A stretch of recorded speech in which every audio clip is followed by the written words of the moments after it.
I think. Okay. Should I hi first before you intro, or should I stay on? No. Just stay. We're all like here. You like my gesture, right? You notice yourself, you kind of like copies my... I did. I like it.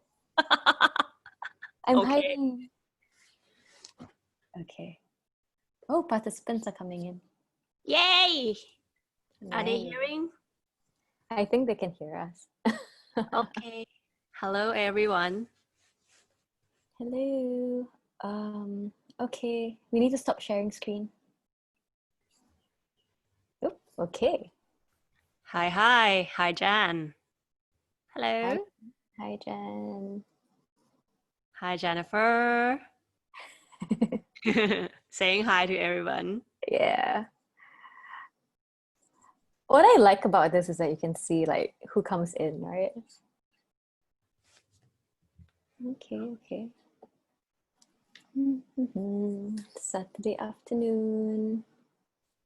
Creepy overloads. No, it's not creepy. It's all right. Yeah. This is yeah, we're just engaging with the audience. Is she your friend? Alyssa's friend. Huh? Pardon? Alyssa's friend. Oh, okay, I see. Alyssa, I think you're on mute, is it? Yeah, I'm on mute and my audio was on mute. I don't know who did that. Okay. Anyway, maybe I should introduce everyone. So everyone, hi, I'm Alyssa from Calm Collective. I'll be moderating today's panel. And today I am joined by Ix. Ix is an army dentist turned tech entrepreneur, and she runs the platform Ooca, which is an anonymous video call platform where people can talk to therapists. And I'm also joined here by Sabrina. Sabrina is going to be part of the panel. Yeah, for once. So she is the founder of Calm Collective. She's together with you. Together, me and Lukman, and she's a marketing technologist by day. She's a DJ by night, and she does a lot of things. And she's also been very, very open about her story, surviving mental illness, and she's been very open as well, sharing her own story and experience in how to overcome the worst of mental illness. Yeah. So thanks everyone for joining us. So today we'll be talking a little bit about, how can people turn to mental health professionals, how to actually ask for help. We know that in Asia, especially, the stigma is still really strong in terms of mental health. And so it acts as a barrier for people to even get help and have the courage to actually ask for help. So maybe Ix, you could just start out telling us about Ooca and your platform. Okay. Thank you for your intro. So I'm Ix, I'm founder of Ooca. So I founded Ooca almost, it has been running for 3 years now. And it's a platform where I started to do this because I was a patient myself. I had to see psychiatrists, and they're far from me. I have to go to see my psychiatrist almost like once every month, but it would take me like at least a day or two to take like the whole process done because he's very far. And also I have to wait a long time before getting the actual appointments. So I found this because I actually think that there can be a solution to this problem where it's hard to reach out to psychiatrists, psychologists, and also there are also tons of people that would like to try to talk to psychiatrists or psychologists without revealing themselves. So I create this platform. You can go anonymous on the platform, and you can actually pick like hundreds of psychiatrists and psychologists and have video call sessions with them. Yeah. So. Right. So when you're having these video calls, they can't see you, but you can see them, and you can choose the same therapist or psychologist to treat you the whole time? Yeah, you can choose to change, and you can choose to talk to the same person as well. But when we perform the session, it's a video call session. You can actually see the face, but you can fake the name. Yeah. Oh, okay. Okay. So there's Yeah. still that personal element. Cool. Yeah. Yeah. So what's the difference between, say, calling a help hotline for mental health versus actually receiving teletherapy? So the first time that I have tried to call a helpline was when I was 15. Yeah, when I was 15 years old. So for me, my condition, I have been having this like depressive condition going on for a very, very long time, ever since I was a teenager.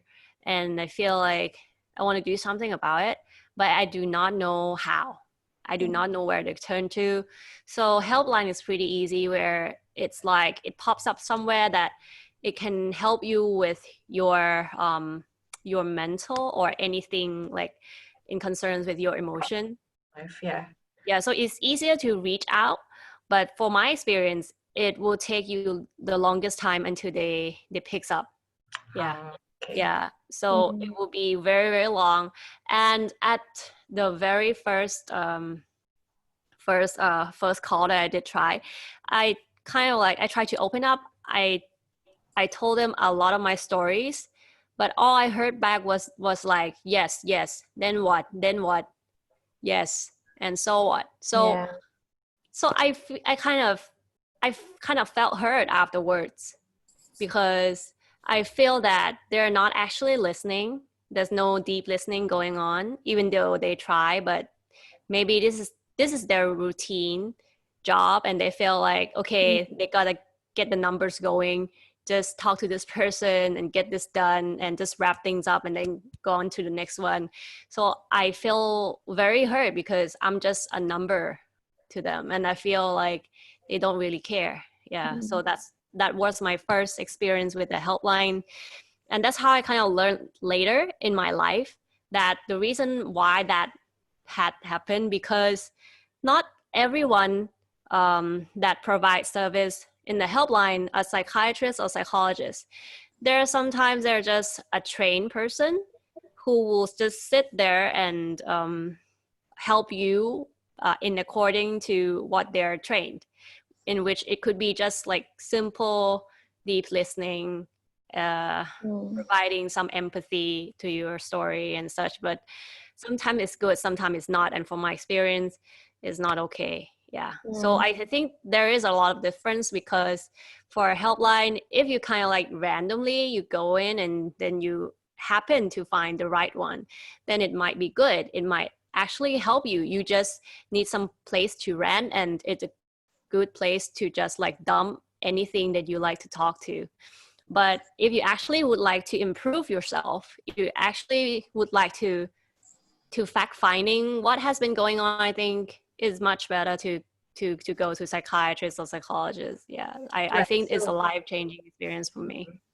So I guess you're saying that hotlines are good if it's maybe an immediate short-term kind of crisis and you need just someone to rant to or listen to at that moment. But long-term, it's really helpful to have an actual therapist or an actual professional who can really listen and help you actually guide through more long-term. Yeah. Sabrina, maybe you could share with us. I had a similar experience. So I actually called a helpline as well when I was like, I was just like feeling really bad. I was definitely like going through major depression at the point. And then I called one of the hotlines in Singapore, and I was like, blah blah blah, my story, my life. I really want to kill myself right now, but I don't really want to. And then the lady on the other side was like quiet all the way. And then she was like, is it boyfriend problems? And I was like, I don't even have a boyfriend. It's not a relationship problem. And then she's like, is it financial problems? She's categorized. Maybe she had to fill in something. Yeah, it's like, it sounds like a decision tree or something, right? And I'm like, no, I'm just, I just feel really bad. And it's a lot of different issues probably. Yeah. So it was like completely useless for me. I mean, what drove you? I know that you've talked to me about having good experiences with therapists. How did you eventually, find Yeah, how did I get therapist? myself there? Yeah. I actually went to a GP, a general practitioner, doctor, and then he actually said, "I think you should go for therapy." And I was like, "Okay." So that was like my first, I guess, consideration or exposure to the idea of therapy. And then he referred me to someone, and I was like, "Okay, let's give it a shot." And that's when I had learned that, okay, therapy actually is about kind of like looking into the issues that cause the depression or anxiety or whatever mental issue you're dealing with, and then it's kind of like the process of unraveling everything. So you're not gonna get help, or you're not gonna recover overnight just from like one session, but it's like a continuous process of getting better and getting a better understanding and better management coping strategies to deal with your mental issues, right? So, Right. yeah. And did you also get referred to a psychiatrist or just therapist? Not immediately. So I guess like I actually have one thing on my mind has always been like, should I have gone to a psychiatrist earlier? Because right now I see both a therapist and a psychiatrist, right? So they both kind of work hand in hand if you have like the right combination. So like, how do you know who to go to first? What I see is that, or what I've heard or understood is that, like, you go see a therapist, maybe the therapist will then say, maybe you need a bit more help, go see a psychiatrist as well, right? But I don't know, it's like, Ix, you have both in your platform. What's the process, and how does one, end up seeing a psychiatrist or a therapist or psychologist? I think the process could be different, varies from countries to countries, because I think, like, for example, in Thailand, the types of career for professional mental health are like a bit different. Like, we have psychiatrists, we have clinical psychologists, we have counseling psychologists, but we do not have counselor.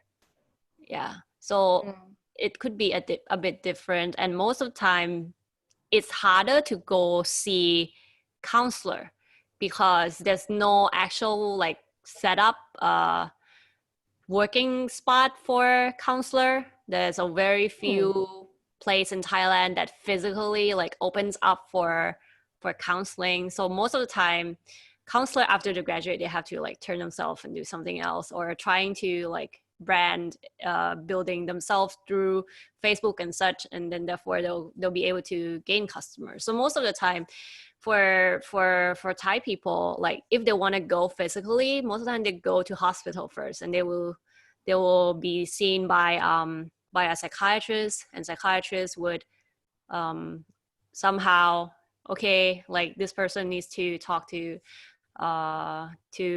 clinical psychologists, or you need help with counseling psychologists and such. Yeah, so it So could it be. can actually take quite a bit of time to find the right person to talk to, right?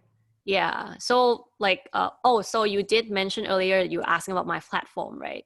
So my platform is more flexible. And so you will be able to choose to seek help with either psychiatrist or clinical psychologist or counseling psychologist, like depending on your needs, because each topic is different. So we allow people to kind of like select the tag of topics that you like to talk to with the provider. For example, if you like to talk like with about relationship or with about love life, most of the time you'll be matched with counseling psychologist. But for psychiatrists, it might be easier for you to be matched if you have issue with your sex life, if you have issue with raising children and such. Okay. Yeah, so it's more like physically linked to the issue. But if you would like to talk with the psychiatrist on the platform, discussing about some certain matter, that could be done as well. But in the end, if after sessions it feels like, okay, you need an extra help from another type of profession, they will mention it. Yeah. Okay. Well, in Asia, it's so hard for people to just take that first step to even start to see a professional. Sabrina, maybe would you be able to share with us, what was that like for you? How did you even decide to take that first step, and was it really difficult? I guess for me, it's given the Asian context, I guess it's it's kind of a taboo topic to talk about, like mental health, especially like a few years back, right? As recently as a few years back. So initially I was asking, like, I guess turning to friends and family about these issues. And then, at the end of the day, like, it was really hard because no one could really give me a proper, like, direction as to, what kind of help I could get. So they're like, okay, maybe you just go to sleep and it will all be okay tomorrow. Maybe you should go exercise. But yeah, I mean, it's true that it does help, like in terms of mood. But then, like with issues that you're facing, it doesn't like completely eliminate whatever you're dealing with, right? So I guess for me, how did I get that help, right? That was the question. So yeah, I was really just being desperate enough to want to find help and to figure out a way to get myself better. And I think that step when I saw the GP and then started talking about therapy and other ways to help myself, that was like a big thing. So I think it was, for me at least, it was a lot of luck. Right. And did you hit it off immediately with your first therapist? Yeah, I like her. I liked her, but there was actually a big factor that actually. So I saw her for like 3 times, and then after that, I actually stopped going to see her because it was quite expensive, because I was it was like, it's a private therapist in Singapore. It was I think I was paying like $160 or $180 per hour. Wow. Yeah, it's a lot. Wow. Yeah. What's the cost like in Thailand? It could be that high, but it would be like a top grade AA level tier type. Oh man. Yeah, I don't know. So I could buy a ticket to Bangkok back in the day when we can fly, but with that amount. But yeah. So it was like really the price that was a big factor. And then after that, I stopped seeing her, and then my situation got worse actually. And then by that time, I actually started seeing. It was actually my mom who kind of came to the rescue, and she said, "Okay, I found a psychiatrist for you to see." And I'm like, "A psychiatrist?" So nice. And then she was it was so expensive. I would sit with him for like 10 minutes max, okay? And I would pay the same amount or more, plus yeah, and then plus the medication for like antidepressants. Is it covered by insurance at all? No. But we now have like one. I think in Singapore we have some mental health insurance by AIA, if I'm not wrong. But no, it's not covered. Yeah. And the other way to do it is to like go via the public route, right? Which is I think you only get appointments once every 3 months, something like that. But like when you have mental health issues, you can't wait for 3 months. Yeah. And I think that's where like like more immediate solutions, like I don't know, teletherapy and all, and would actually come in handy. Yeah. So what's the like lead time? If I needed to see a therapist on Ooca, can I see one immediately, or do you guys have like a matching process? How long does it take to actually see a person? So for Ooca, we have 2 modes. For appointment modes, this one is suitable for users that are quite picky with their provider. They would like to see a specific ones. So in that sense, they will go in and they will see like who they would like to talk with first, and then we'll see the schedule and you book the schedule. The schedule booking could be as close as 4 hours. Oh. Yeah.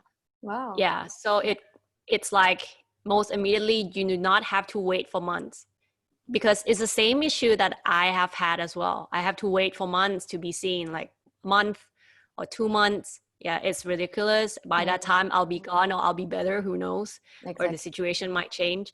And there's the other modes where it's a walk-in mode. And if there is any psychiatrist or psychologist online, you can talk now. In which I'm checking, there's someone online and you can book now. You do not have to wait. That's great. Yeah, and there's a lot of them that's available now, and you can just like click in and talk to them. And Right. the price range, like converting to Singapore price, could be one session could cost like 44 Sing dollar For 1 hour? to for half an hour half an hour up to around 140. Oh no, 120 per hour. Is this only available in Thailand, or can anyone in Asia call up one of your therapists? Actually, this is not limited to Thailand, but it's just the fact that most of our provider right now are Thai people, and they speak Thai. And so we have users coming in like Thais from Thailand, Thais from Singapore, Thais from everywhere else. And we want to add more providers from the other country as well. But of course, like if I bring in providers from Singapore, we kind of like might have to adjust the price because the cost of living, they might not agree to what we provide. But if like does anyone would like to try to talk to our provider, it's also possible because some of them also speak English. So you kind of like, okay, you can try if you like as well. Yeah. Cool. Right. By the way, just to the audience, if you guys have any questions, you can ask in the Q&A box, and we'll address those in the end of the session. So please ask away. Yeah, we'll be happy to discuss those. But first, I have a question for either one of you. I mean, it seems like you are both quite proactive in seeking out help for yourself, but I imagine a lot of people who might have loved ones who have mental health issues, they might be reluctant to even see a professional. What's the best way that you'd advise like loved ones or family or friends to support their friends? Like, I mean, you can't really force someone to go to therapy, right? It has to be like, they have to be a willing participant. And maybe in your own experience, did any of your family members help you in a way that was beneficial? Maybe Sabrina, you can start first. Okay, I gotta think about that. Or So, Ix, you can start first. yeah. If you have Okay, I can go first if you go want. ahead.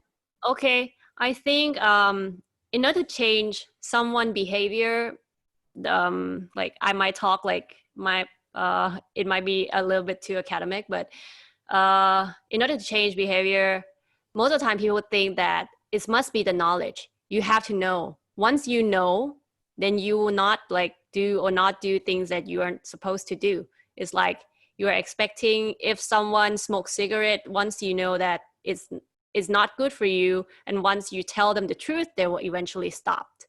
It's not like always the case where you feel like you want someone to change their perspective about some health behavior and you gave them the knowledge and then they will change. In the same fashion with mental health, it's not always the truth that you will tell them about the benefit of actually seeing a psychiatrist or psychologist, and they will eventually decide that they will go. It's not easy like that.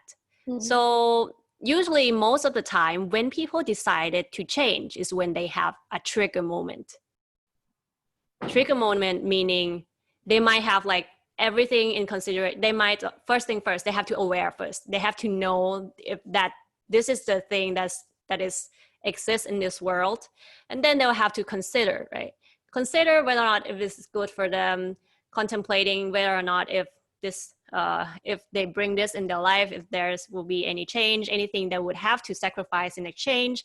And then they might not feel that they have enough urge to change, and they go back to have the same behavior as before. And then once their life graph kind of shrink down, and then they'll come back to in this situation. And this could be a loophole for years or 10 years until something happened. It could be something that make them hurt so much that they cannot take it anymore because they cannot do the usual behavior that will help calm them down and make them go back to their usual life cycle. So it has to be something usually it's something that value the most to them, and then they'll feel that okay, if they cannot take this anymore, they'll have to change. So for my case, the best example would be my mother. So for me, most of the time, mother and children, most of the time, especially in Asian countries, like we have to obey them. They're like the person who can say anything that they want, right? And it's very hard for me as a daughter to try to recommend her something that I feel like she needs it. And they might feel as if I'm trying to teach them back, which is considered very bad from a Chinese family perspective point of view. So it has been going on like for more than 10 years. And she's totally against seeing psychiatrists and psychologists. And I think her changing trigger is the fact that I cannot take it myself, that I'm creating this, that I show her that I'm actually into this. And then she kind of like changes her mind, because it has been like all her life that she's like rejecting this. And in the end, I am something that I am her daughter, and she wants me to succeed. She wants to support. And in order for her to support, she has to open up. Yeah, I think like that's like the biggest moment for the kind of person like her to actually change. Yeah, and start seeing psychiatrists. Yeah, I think there's also that perspective in Asia, again, that maybe some of our parents like are against. Yeah, I've heard this from a few of my friends. A lot of Asian families are just, they don't understand that mental health issues are a real thing, and they don't even allow their kids to see a psychiatrist because maybe they're ashamed or they think it's not going to help. So yeah, thank you for sharing that experience. And I see that's reflected as well with some of our audience. Yes, Sabrina, do you have anything to add to that as well? I mean, I thought about it. I think, the whole emotional trigger part of it really resonates, right? Because for me, it took, I guess I was like back and forth, in and out of like depression and I guess mania as well, because I have bipolar. Like it took me, I think 3 or 4 years before I was like, okay, I'm really gonna help myself now, and I'm gonna commit to this and get better, right? So it took me a while. And then finally I was like really in kind of deep shit. Can I say that? I guess I can. Do you remember what was the trigger point though that made you say, okay, I will get better? No, I mean, yes, my suicide attempt and arrest was like the lowest of the low, right? Because like, Singapore back then, now it's decriminalized, but back then, so I was like, I wanted to kill myself, and then the police come, and I'm like, shit. Fun time. Yeah, I was like, shall I go kill myself or not? But then the police come. And then I was like, oh crap. And then they put me into jail. And then I was supposed to DJ that night. And then they did? Yeah. So I spent the night in jail. I spent the night after that. Yes. And then I was it was really interesting because it was, it was quite a field trip because I've never seen that side of Singapore. It was quite clean. And then I they also sent me to the mental health hospital. And so I was there for a bit, and I said like, okay, I'm gonna get myself some help now. And then luckily my dad came and like kind of saved me and got me out of there. So so basically, yeah, that was like the lowest of my lows so far. You never know. But so then at that point I was like, okay, shit, like I can't do this again, and I really don't want to find myself in this place, and I really don't actually want to die. I still want to go on, but I need to figure this out. So I think it was the combination of that, as well as I got help from my mom and dad during that time. My dad stepped in. He was like, okay, shit, like, yeah, there's something wrong here. You can't just go sleep and you can't just sleep it off. I think that's when he realized that it's not a small thing anymore. And then my mom actually came down to Singapore from New Zealand, where she's based, and she actually took care of me, which it helped and it didn't help, because it helped me because she said, okay, Sabrina, I'm going to take care of you. I'm going to be here for like 1-2 months, and come, let's go to the psychiatrist and let's get you medicated or whatever you need, right? And I was like, okay. And then, so like taking away the cost factor actually helped a lot because yeah, it's expensive, right? As I said. And then the other factor was, I mean, she was nice. She was like taking care of me, and I haven't had that in a long time. As a young adult, it was like, oh, that's nice. But the other thing that actually was not so good was that because she was around, I didn't really want to help myself. It kind of kept me there as well. So only when she actually said, okay, I think you are in an okay enough state to, you know, to leave behind. Then I was like, okay, I guess I need to get my shit together again. So that's when I guess I kind of committed myself to getting better and taking ownership of the whole process. Thanks for sharing that, Sam. I mean, that's intense stuff. Really. Oh, it's okay. It's been a while. So Yeah. yeah. I do have some questions from the audience. Oh. So you mentioned costs being prohibitive, and Jen is asking, with costs being such a big issue with mental health care, does teletherapy allow for lower fees? Or, you know, the costing that you were talking about, is that just a Thailand thing? Or do you think really teletherapy allows you to scale and reduce the cost overall? I think in the cost factor, I think there's it's a multifactorial thing. But for what I intended to do so far is it's a step-by-step process kind of thing. I have to make all stakeholders involving in this type of service felt okay enough to embrace each other and moved on. So for this current state, at least the incentive that I'm giving back to my provider, it has to make enough sense that they would like to sacrifice themselves on the platform. Otherwise, they can go anywhere else. They can use this amount of time to spend quality time doing anything else. Like it could be like spending time with their family because they don't see the value of it. So it has to be enough to be able to pursue and persuade them. So so in that sense, technically it depends on the standards, individual standards. But what Ooca has been trying so far is that I think I can proudly say that Ooca is the one who set up the standard pricing for online virtual virtual counseling sessions, because we are the first one in the market, and we are the first one that actually has like a lot of media attention and the press attention, and also that we have a lot of people on social media that shares about us. And after like around 1 or 2 years, we start to see like some other institution that offer similar type of service, and we see how similar they are in terms of like pricing model. So we kind of like, you need to be influential enough to set up the price first. And the fact that whether or not if it can be reduced down because it is a virtual visit or not, I think it is possible once that we have enough power of negotiation with our provider. I think we can do something a lot more fun in the future. It's also something that we are trying to do as well.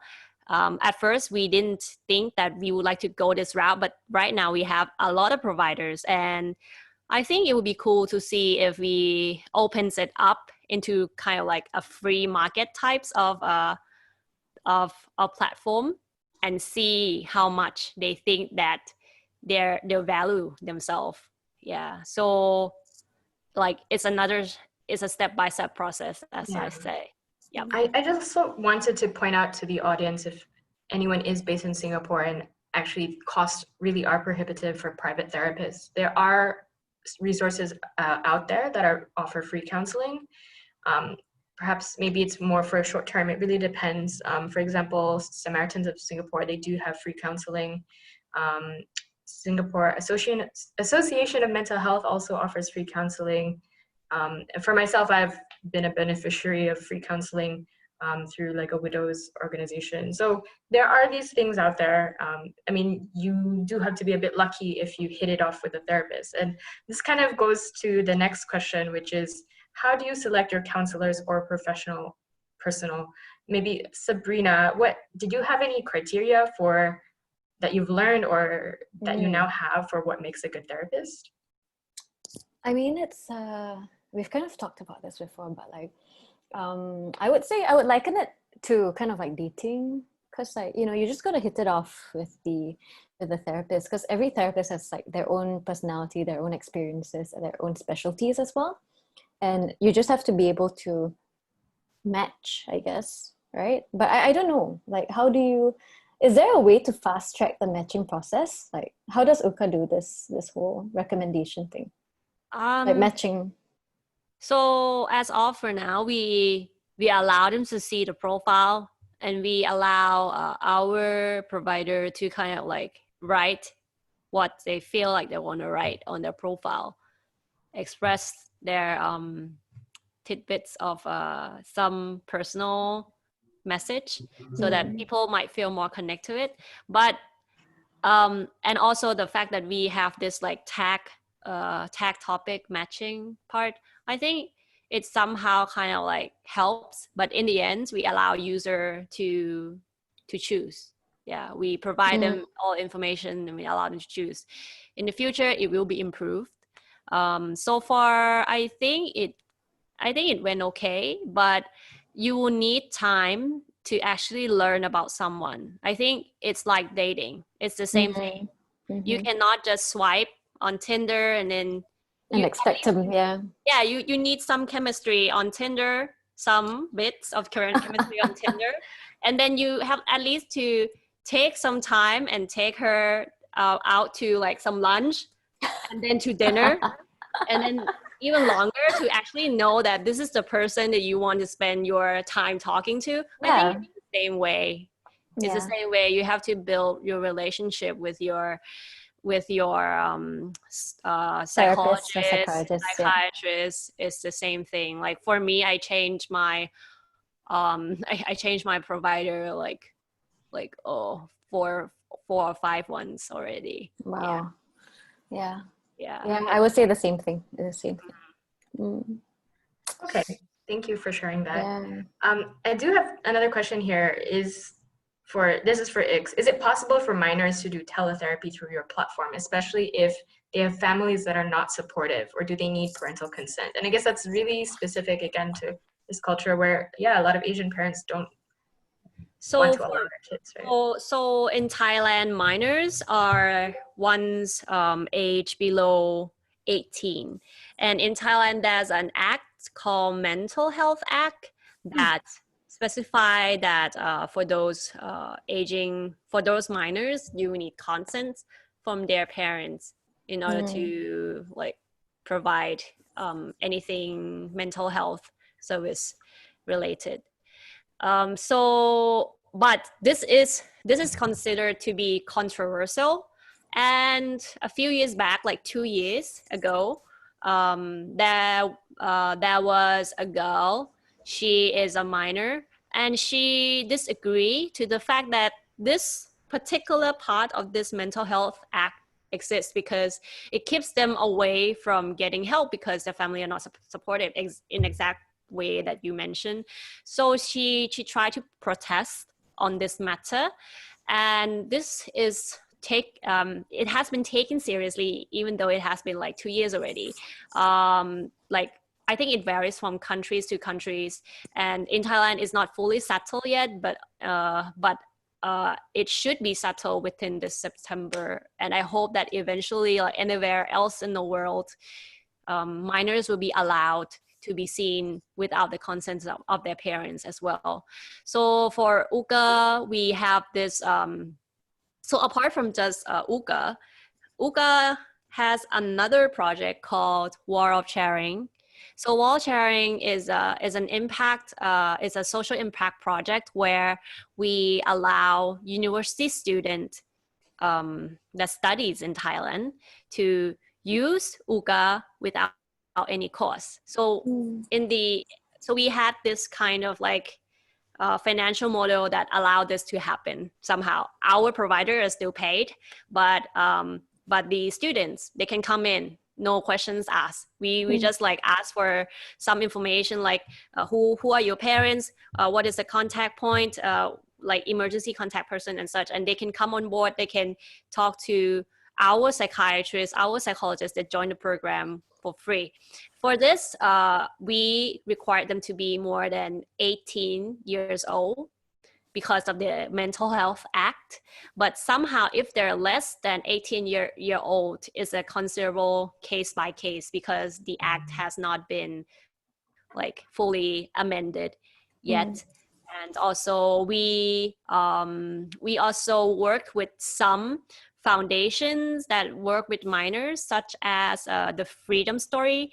The Freedom Story works on human trafficking victims, in which some of them are minors. In that case, they also provide some consent to be signed by the parents of the minors. In that case, we also provide service for them as well because we work with them and they help us in order to gather those consents. Yeah. Okay, that's really good to hear that it's moving forward. And even here in Singapore, there were some things that were legally, like suicide was illegal and you could be arrested for it. Yeah. And finally, that's been changed. And earlier, right, while we are in lockdown, mental health services were not considered essential, but actual pressure from everybody actually changed that. And it's so good to hear that, these things are moving as people, put their voices out there. I think we only have time for one more question. And I think, which one should I choose? Maybe this one. What can family members do to help their loved ones who are suffering from mental health issues? I mean, that's a tough one, but Sabrina, going back to the way that your family supported you, what was the best things that they did to support you that made you feel so? I think just being open about talking about mental health, accepting that I am facing issues that are related to my mental health, increasing the accessibility of getting professional mental health help by just helping me find a psychiatrist, actually like helping kind of pay for it for a while. That helped me a lot. Yeah, that's one. And then I guess it's really about just showing care and concern, right? How about friends? Were friends able to help you as well? It was a bit tough because at that point quite a lot of my friends didn't really understand what I was going through. I actually had lost quite a lot of friends through the process because they were like, "Oh, Sabrina, you're just being dramatic about this. I'm done with your negativity." And I'm like, I understand why, because hanging around a depressed person is not fun. But at the same time, there were a few friends who were really there for me. So I think they didn't really know what to do because no one's born a professional in mental health. But they were just there, right? And I had a couple of friends who were just constantly just reaching out and saying, "Hey, do you just want to hang out and sit? And you don't have to do anything." I felt a lot of anxiety going out of the house at that point because I was like, yeah, I'm just really shit, and I'm like a huge the biggest party pooper at the moment. So just hanging out with me and coming to where I was and just spending time watching a show or something was good. Yeah. Ix, do you have anything to add to that as well? I think as earlier mentioned, you cannot expect that. I think most of the supporters around the person that has issue might kind of feel tired or might feel overwhelmed because of the condition being of the person. But the first and foremost is that knowledge cannot help. All you can do is just being supportive. Being supportive is super important. And number one skill that supporters should have is deep listening. You should be, it's not a requirement, but it's a skill set that is good for everybody. It's good for everybody. It's good for a boss being able to empathize your how can I say that, your employee. Yeah, it's good. It's good for you as a mother be able to empathize your daughter or your son. And in order to do that, you have to be able to deep listen someone, actually listen to what they need, actually listen to what they care for. You all you have to do is just, you have to open up yourself. But in the other hand, you shouldn't take it as your own personal suffering. You hear someone, you hear that person, that's it. Because if you try to absorb too much of the emotion from that person, you might feel burnt out yourself as well. Yeah, so I think like first and foremost, just like be supportive, and when that time comes, it will come. Just be supportive and let them know all the things that they should know, but do not expect that if they know, they will stop. If they know, they have to get better. Don't expect that you detect this, if you're not better, then I'm out of your life because you're hopeless. It's not going that way. You need time. Yeah, let them have their time of their life. Yeah. Thank you. I think that's really good advice from both of you. So thanks for sharing. Unfortunately, that's all the time we have for this session. We have another session at 4 p.m. talking about art therapy. So you can go join us for that. It's on our website as well. If you haven't signed up for it, you can just, go. You'll see it on the website, comcollective.asia. There will be a button. You can join us for that. Thanks everybody for joining. Sorry we couldn't answer all of the questions, but thanks again for your time. And thank you, Ix. Thank you, Sabrina. Thank you. Thanks, everybody. Thanks, everybody. Thanks.